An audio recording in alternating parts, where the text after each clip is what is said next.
Welcome everyone, and thank you for paying interest in this course. So this is the module 2nd and contained in folder 3 because the folder 2nd is just a dividing part. So this module is about programming. You can learn about Arduino programming in this module, and what we are going to learn in Arduino programming is that how we can build different types of code for our projects by using Arduino programming.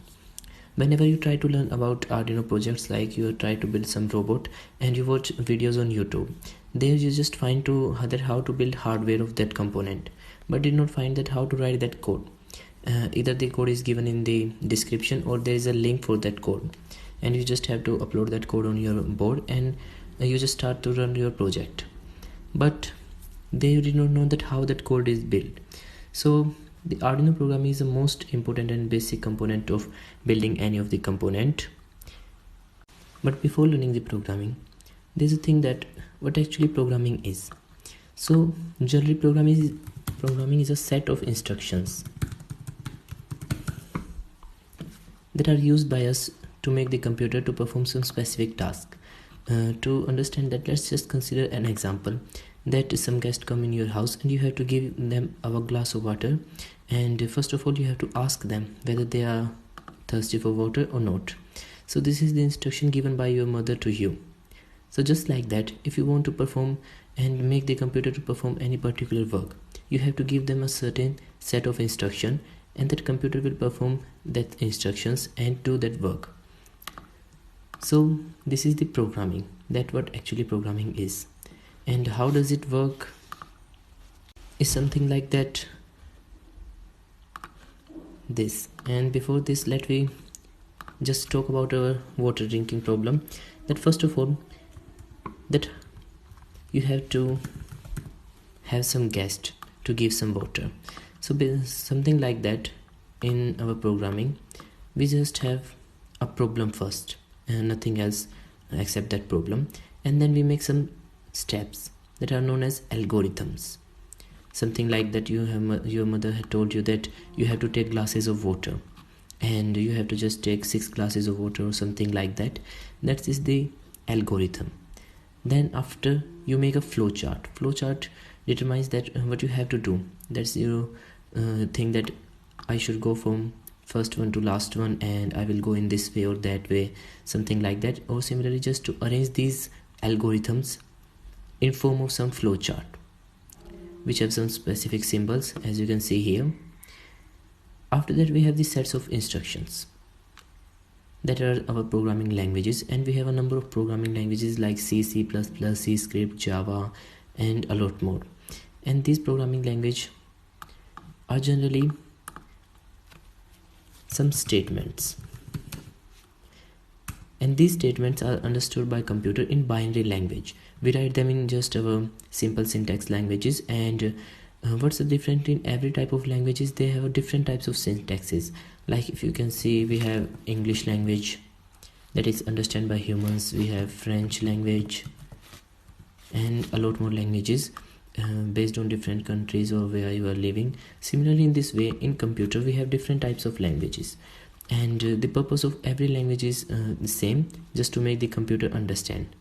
Similar to like we make humans understand our thoughts by expressing our thoughts in these languages. We have different languages in programming, and the most basic one is C programming. Our Arduino programming is also something like C programming and just known as embedded C. The most of the syntaxes that are used in C are used in Arduino programming, and we'll discuss about this later in the videos. I will not confuse you in introduction video about the programming. And one more thing is that this is going to be the most boring part of this course, because most of the students that are taking part in this course are belonging to electronics department or belong to some electrical field, and the programming is a part of computer science. So this one is boring for you, but if you did not learn about Arduino programming, then you did not able to write your own code, and after that you have to depend on someone to take their code or just to upload them, and you did not able to make changes in your project by your own. You just have to copy someone project and you have to make that work. So now to do that, we will learn about Arduino programming, and after that The process of Arduino programming or any programming language is just, I have told you, like problem and then algorithm, flowchart, something like that. You have to first understand that what your program is. Like if I take an example of blinking an LED, so what you have to do, first of all, you have to understand your problem. Like you have to make an LED blink, and what does blink means? That it will glow and then will not glow again and again. Follow this pattern. So first of all, you have to understand the problem, that what you have to do here. After that, you will write steps. Like first of all, I will make the hardware, then I will write the code, and in the code I will first make the LED glow, and after that I will make the LED at low, that it will not glow, or vice versa. That like first I will make the LED not to glow, and after that I will make the LED glow. And there are also many patterns for blinking, like SOS code, etc. You can make any of the project, and after that you will write that in different flowcharts, and then you will use your programming language. And what will happen in your programming language is, like if you are using C, embedded C in your Arduino programming, that is our Arduino IDE programming, and you will write different statements in this Arduino programming. Like first I will talk to you in English, like I want to glow that LED for 1 second. So this is in English language. Any person who know English language will understand this thing. Then after that, I want to turn off that LED now. So this is a set of instruction for any human, and these lines are known as statements. Similarly, in our programming, we have different statements for making these LED glow or not to glow, but we did not use like I want, because the computer did not want, and we use different statements based on different programmings.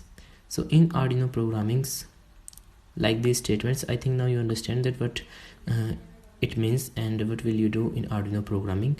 Then when you write the syntaxes in Arduino programming, every syntax, like if I consider want, or let me consider a short one, I.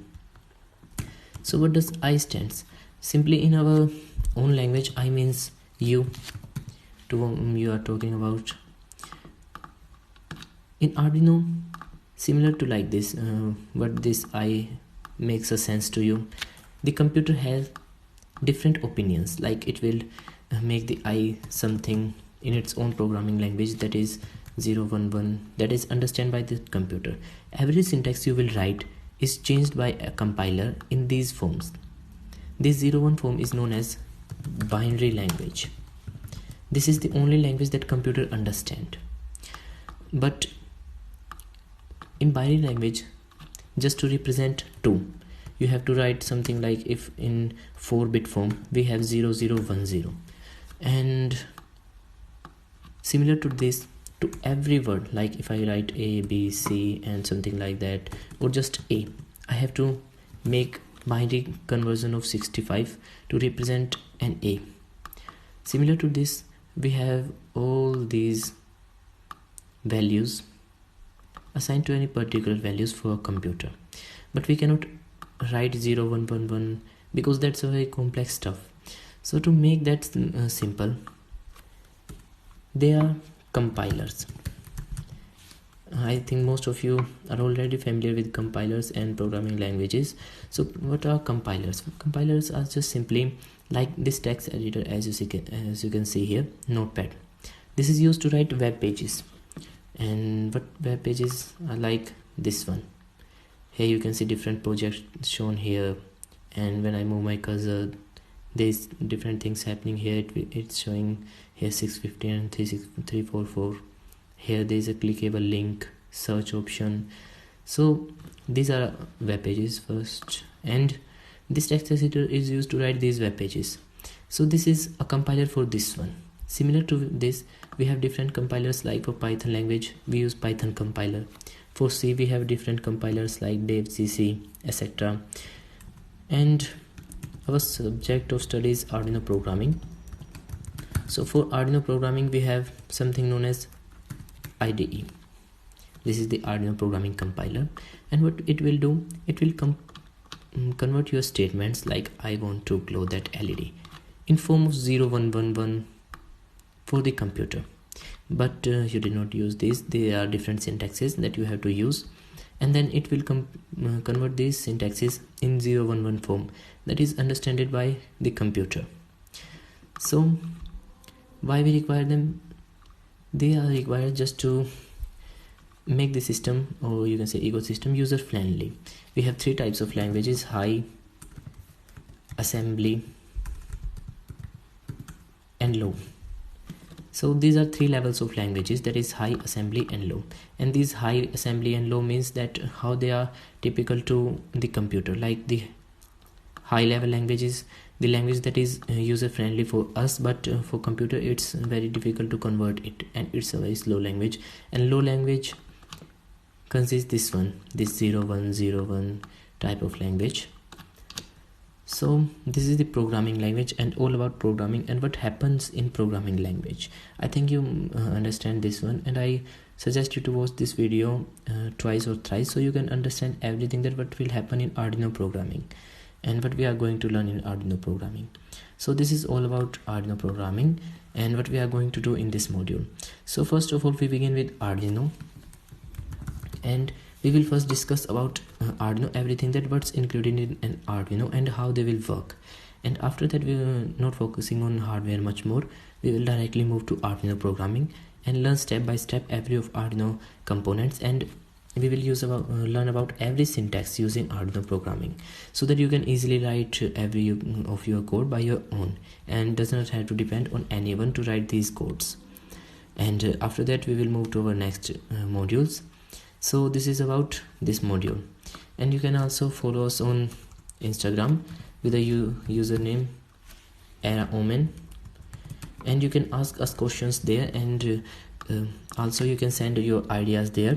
There's one more thing we want to tell you, that if you have proper ideas and you want to do something creative, then you can send us ideas, and we will provide funding and some space for that students to make their idea working. So thank you for watching, and I will see you in the next video.